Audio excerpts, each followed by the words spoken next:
friends, and also our dear officers.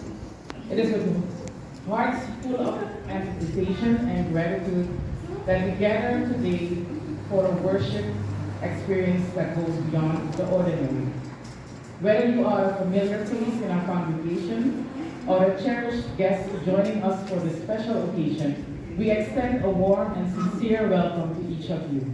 Today is no ordinary Sunday. It is a moment in time where we purposely set aside the routine to embrace the extraordinary. We are here to welcome and install our new district leaders, Major Ernest Geschling and Major Germany Geschling. Paul, it would be appropriate to express thanks to the former district officer for her leadership over the past years. It is my prayer for us